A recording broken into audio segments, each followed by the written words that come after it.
Hello student, welcome back to our YouTube channel educational Yogi. मैं श्रीकांत आज आपको क्लास 9 के गणित का एक्सरसाइज 1.3 को सॉल्व करने जा रहा हूं। पिछले वीडियो में हमने एक्सरसाइज 1.3 का इंट्रोडक्शन पढ़ा था, जिसका लिंक मैं डिस्क्रिप्शन और आई बटन में दे रहा हूं।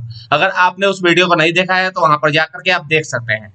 चलिए स्टार्ट करते हैं। एक्सरसाइज 1.3 को स्टार्ट करने से पहले हम एक बार फिर से दोहरा लेते हैं कि हमने पिछले वीडियो में क्या पढ़ा था। शांत दशमलव प्रसार और अशांत दशमलव प्रसार के बारे में जानकारी ली थी। शांत दशमलव प्रसार वो होता है जो कि दशमलव के बाद एक निश्चित चरण के बाद समाप्त हो जाता है, मतलब पूरी तरह से विभाज्य हो जाता है। अशांत दशमलव प्रसार वो होता है जो कि दशमलव के बाद कभी भी पूरी तरह से विभाज्य नहीं होता है। उसके बाद हम लोगों ने पढ़ा था कि अशांत दशमलव प्रसार कितने प्रकार के होते हैं।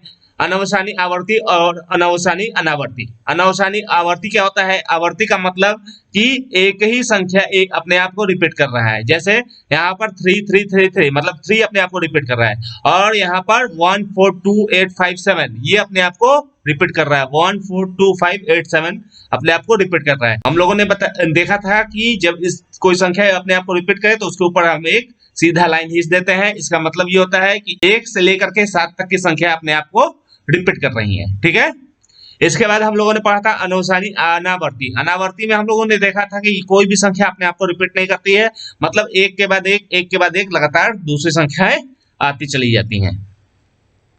इसके बाद हम लोगों ने पढ़ा था कि परिमेय संख्या का दशमलव प्रसार क्या होता है।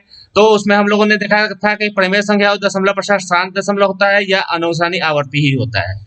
और उसके बाद हम लोगों ने लास्ट में देखा था कि अपरिमेय संख्याओं का दशमलव प्रसार किस प्रकार का होता है। तो हम लोगों ने देखा था कि अनवसानी अनावर्ती होता है अपरिमेय संख्याओं का दशमलव प्रसार। ठीक है। चलिए अब स्टार्ट करते हैं एक्सरसाइज 1.3।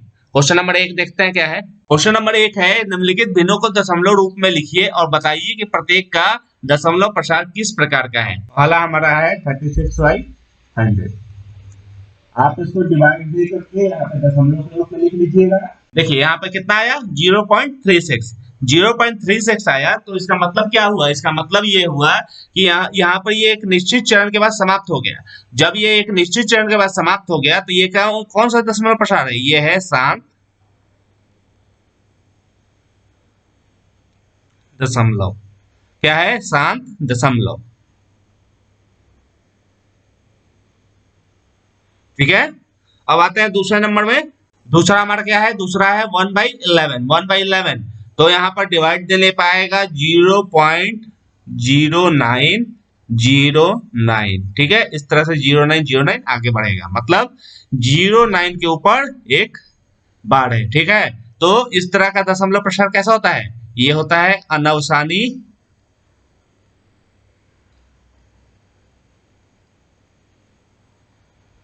अनवसानी आवर्ती। कैसा होता है? अनवसानी आवर्ती। ठीक है। अब आते हैं तीसरे नंबर में। तीसरा नंबर क्या है? तीसरा नंबर है 4.1/8। तो इसको जब हम भिन्न के रूप में लिखेंगे तो ये कितना आएगा? 4 8 जा 32, 32 और 1 33, 33/8। जब हम इसको डिवाइड देंगे तो यहाँ पर आएगा 4.125। देखिए जब हम इसको भाग दिए तो आया कितना? 4.125। मतलब दशमलव के बाद ये 3 चरण के बाद ये पूर्णतः विभाज्य हो गया। तो यहाँ पर ये कौन सा दशमलव प्रसार है? यहाँ पर ये है शांत दशमलव।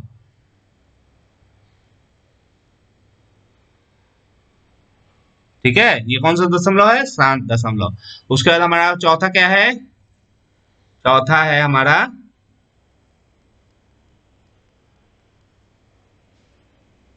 3/13। जब हम इसको दशमलव के रूप में लिखेंगे तो ये आएगा 0.23076923 और इसी तरह से ये आगे बढ़ते जाएगा। ठीक है। तो ये कौन सा दशमलव प्रसार है? ये है अनवसानी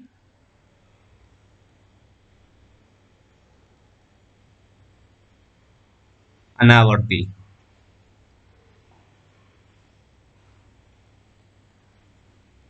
ठीक है। अब हम आते हैं 5वें नंबर क्वेश्चन में। 5वां नंबर हमारा क्वेश्चन है 2/11। 2/11 को जब हम दशमलव के रूप में लिखेंगे तो कितना आएगा? 0.8181 इसी तरह से आगे बढ़ते रहेगा, मतलब 8 1 के ऊपर बार हम देंगे 1। ठीक है, तो ये किस प्रकार का दशमलव प्रसार है, यहाँ पे 8 1 को क्या रिपीट किया जा रहा है, तो ये हो जाएगा अनौसानी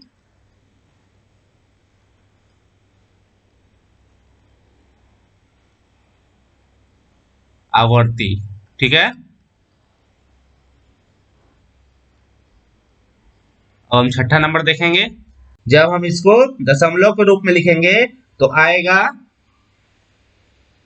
0.8225। देखिएगा यहाँ पे दशमलव के बाद 4 चरण के बाद पूर्णतः विभाजित हो गया, तो इस प्रकार यहाँ पे ये कौन सा दशमलव प्रसार होगा, ये होगा शांत दशमलव।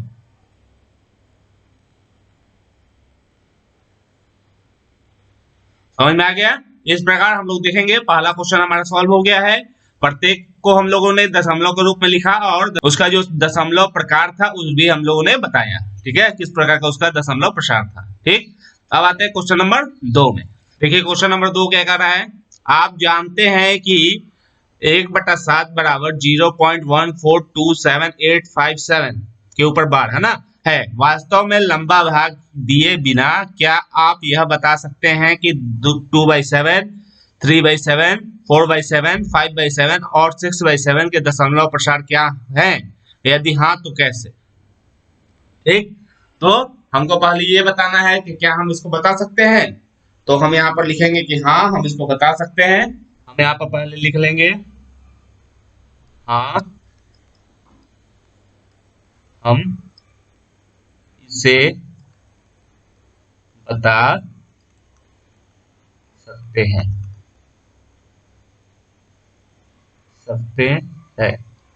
ठीक है, अब चलिए निकालिए। देखिए हम लोग कैसे निकालेंगे, यहाँ पर क्या दिया हुआ है, यहाँ पर दिया हुआ है क्योंकि 1/7 बराबर 0.142857 है ना, ये ना दिया हुआ है, इसके ऊपर बार। चलिए तो हम निकालेंगे कैसे, देखिए कैसे निकालेंगे। 1/2 है, यहाँ पर किसको निकालना है, यहाँ पर निकालना है सबसे पहले 2/7। तो 2/7 को हम लिख सकते हैं ना 2 इंटू 1/7, तो 2 इंटू हम 1/7 का वैल्यू कितना दिया हुआ है 0.142857 दिया हुआ है ना, इसके ऊपर बार, बस इसको हम मल्टीप्लाई कर लेंगे, गुना करेंगे तो यहाँ पर कितना आएगा, यहाँ पर आएगा 0.28285714 और इसके ऊपर बार। ठीक है, अब इसी तरह हम निकालेंगे 3/7 का, तो 3/7 का कैसे निकालेंगे, इसी तरह यहाँ पे 3 इंटू 1/7, 3 इंटू यहाँ पर जो वैल्यू दिया है 1/7 का, 1/7 का वैल्यू कितना है 1428557 और पूरे के ऊपर बार, यहाँ पर आएगा 0.428571। ठीक है, अब हम निकालेंगे इसी तरह 4/7 का, तो 4/7 का कितना आएगा 4 इंटू 1/7, तो यहाँ पर हो जाएगा 4 इंटू 1/7 का वैल्यू 0.1428557 है ना, इसके ऊपर बार, तो यहाँ पर हो जाएगा 0.571428 और इसके ऊपर बार। ठीक है, तो हम आगे निकालते हैं 5/7 का क्या होगा, उसी तरह 5 गुना 1/7 बराबर 5 गुना 1/7 का वैल्यू 0.1428557 इसके ऊपर बार। ठीक है, तो यहाँ पे मल्टीप्लाई करेंगे, इन दोनों को गुना करेंगे, कितना आएगा 0.714285। ठीक है, और इसके ऊपर हम बार दे देंगे। अब हम यहाँ पे निकालेंगे 6/7 का दशमलव प्रसार, तो यहाँ पर सेम उसी तरह 6 इंटू 1/7, 6 इंटू 0.1428557 यहाँ पे इसको मल्टीप्लाई करेंगे तो यहाँ पर आएगा 0.857142।